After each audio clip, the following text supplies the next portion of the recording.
Hi, you're on the Reddit Confessions channel. Buckle up, this one will leave you breathless. The cafe was quiet, not silent, just quiet in that way where you hear every spoon touch porcelain, every page turn, every soft laugh you wish you didn't notice. I sat at the far end, watching her before she noticed I was there. She was laughing at his joke. Sipping her chai like this wasn't the day she'd asked to talk things over.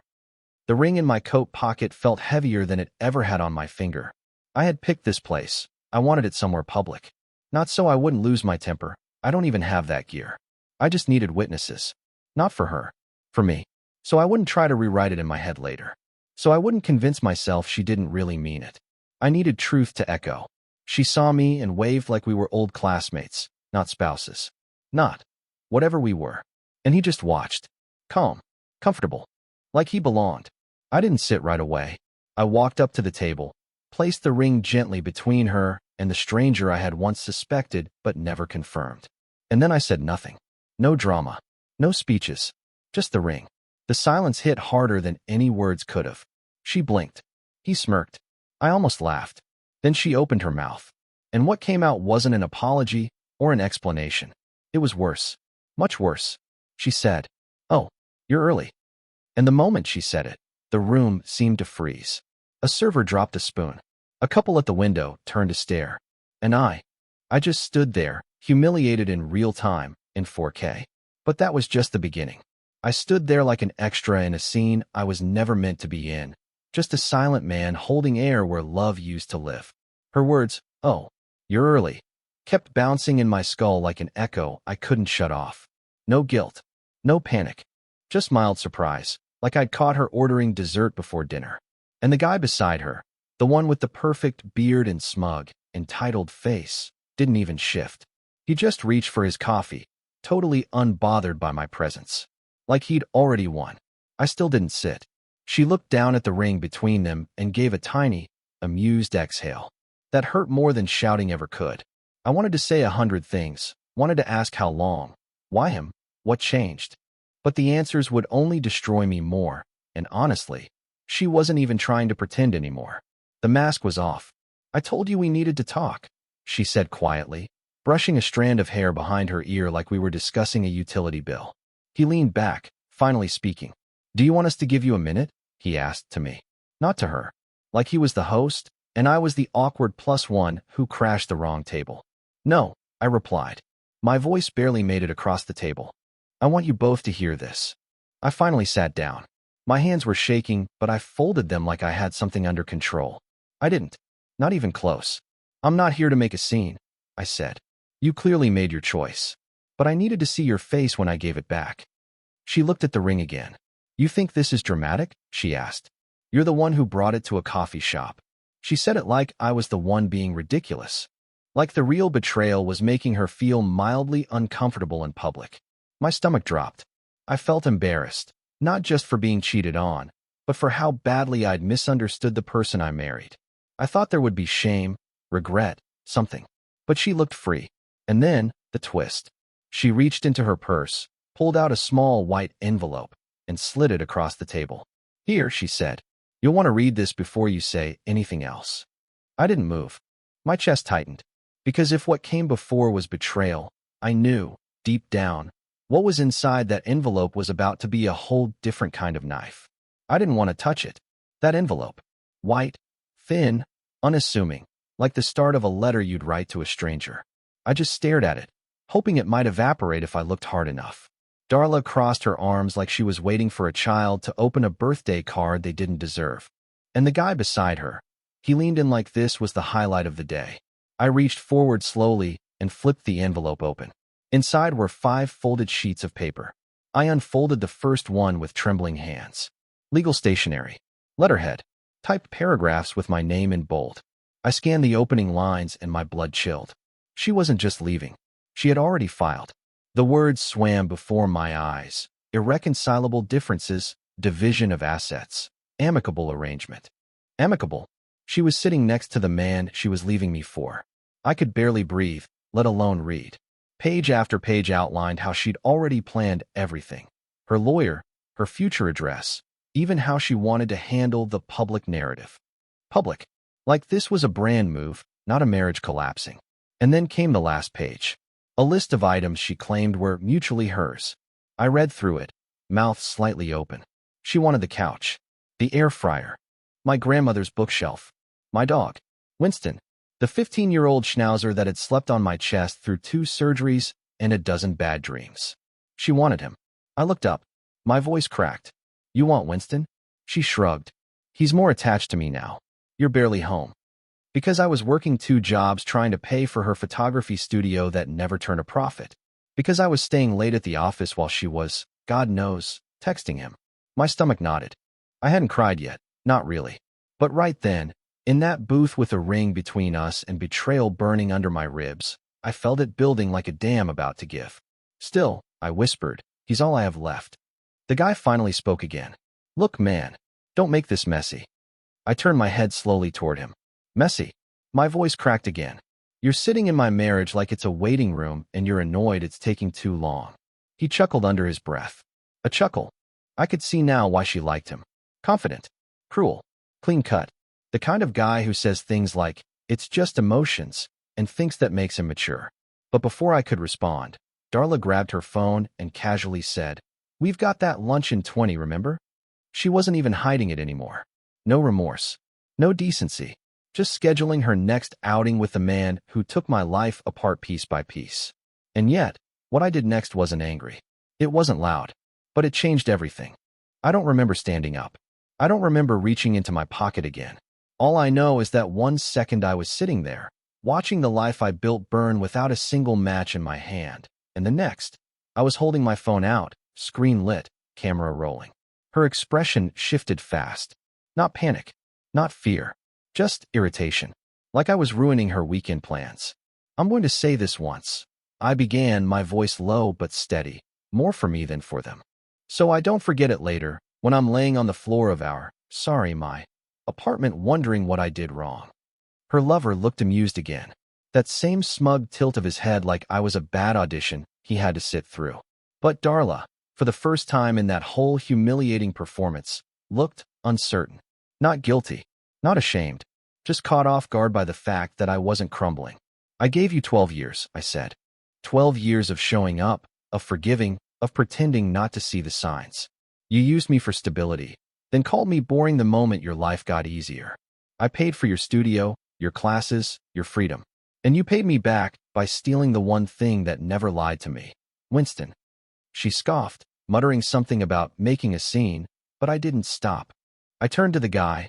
I still didn't know his name, which made everything feel even more absurd, and said, I hope she doesn't mind that I changed the locks this morning, or that the lease is in my name, or that I already froze our joint accounts an hour ago.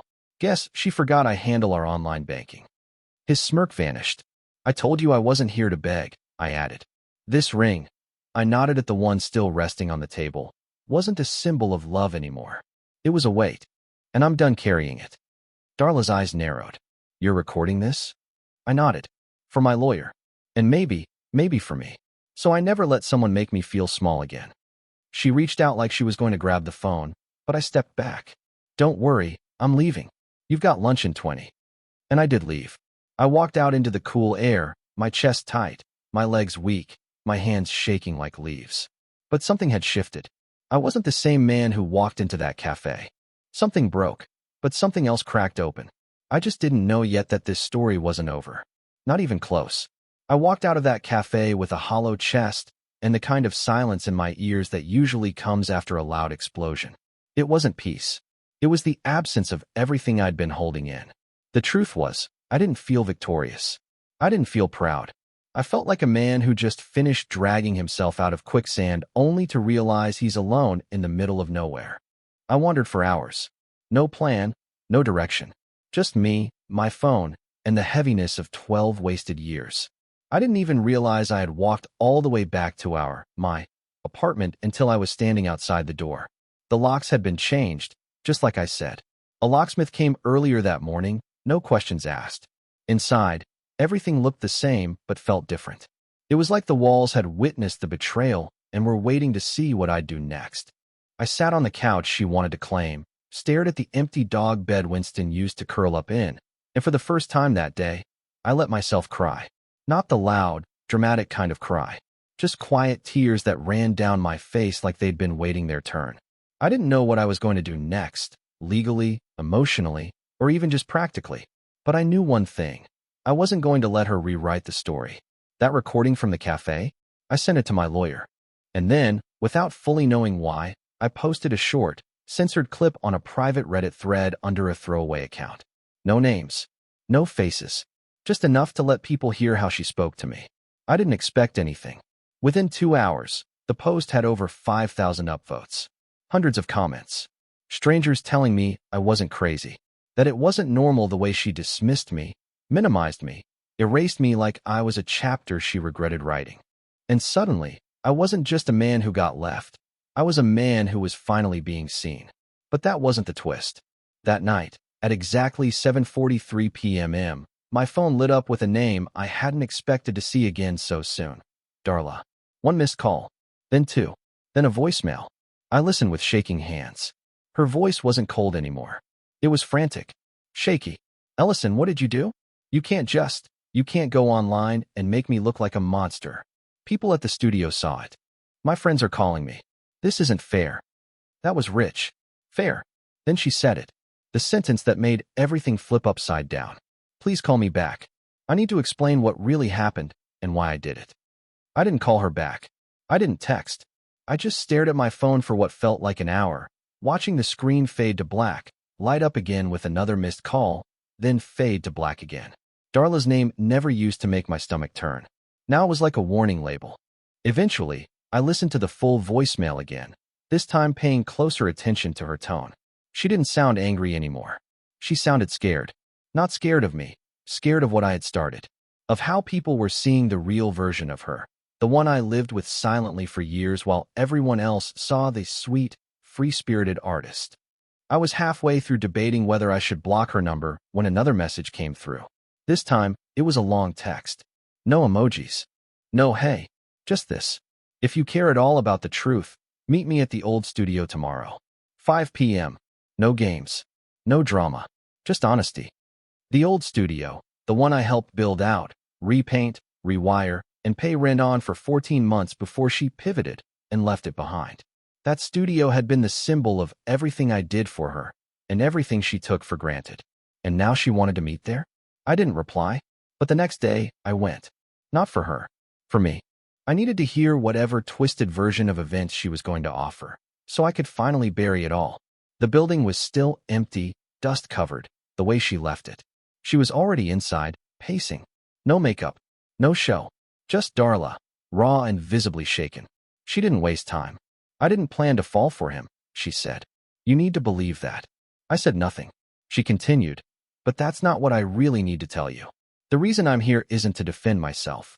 It's because I lied about something else. Something that affects more than just us. I crossed my arms cold.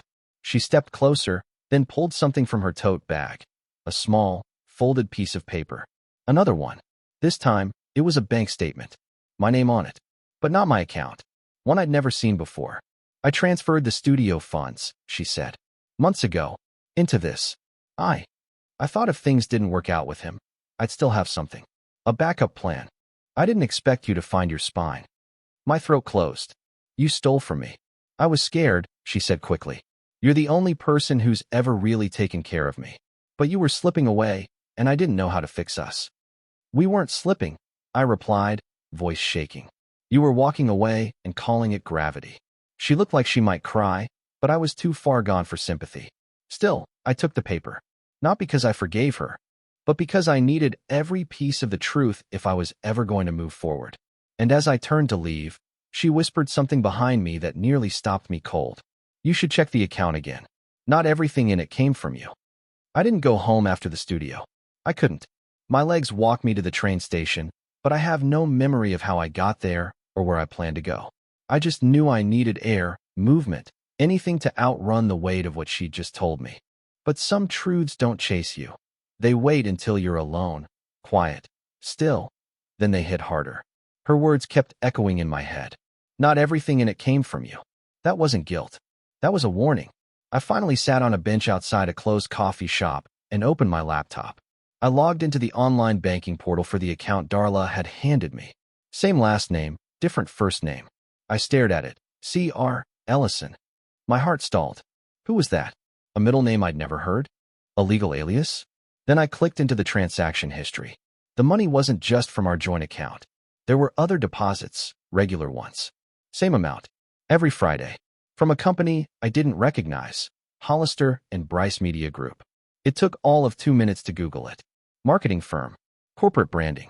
Head office, 2 floors above the cafe we met at last week. I kept digging. The sender name was attached to a payroll division. And the recipient? Darla.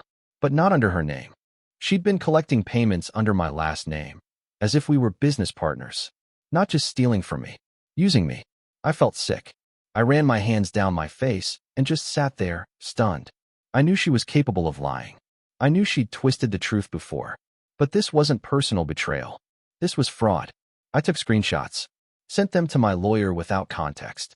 He responded within 5 minutes. We need to talk. Tomorrow. This just became a criminal issue. I closed the laptop and just sat there, watching the sky turn purple behind the rooftops. The weight of everything was hitting me all at once. Not just the divorce. Not just the affair. But the realization that the person I had once loved, truly, deeply loved, had been quietly turning me into a shield for her mess, a name to hide behind while she played with lives and money. But what broke me most wasn't even that. It was the next message I received. An email from someone named Landon Wexler. Subject line, I think we've both been lied to. I opened it. One sentence. She told me you were abusive, that you'd taken everything from her. I sat in stunned silence, reading that one line over and over again. She told me you were abusive. It hit like another betrayal layered on top of all the others. But this time, I didn't spiral. I didn't pace or cry or ask myself what I did to deserve it. Instead, I responded with the truth. No emotion, no dramatics, just screenshots, voice memos, the bank statement, and the video clip from the cafe, everything I had. Landon replied within an hour. He didn't defend her. He didn't try to justify anything. He just said, I had no idea. She said you were controlling, that you isolated her. I ended things with her last night. I'm sorry. And that was the final piece. Darla wasn't just dishonest. She had rewritten me, turned me into the villain of her new story, so she could slip into another life without consequence. But the truth had found its way to the surface. And the moment I stopped trying to prove my worth to someone who never valued me, I started feeling something I hadn't in years, free. My lawyer took the case further. Darla was forced to settle everything out of court. I kept the apartment. I got Winston back. And her studio account was shut down and flagged. She moved out of state shortly after. Maybe trying to start over. Maybe still spinning stories. But this time, I wasn't in them. As for me, I didn't jump into a new relationship or reinvent myself overnight. That's not how healing works. I started small. Walks with Winston. Calling old friends I had lost touch with.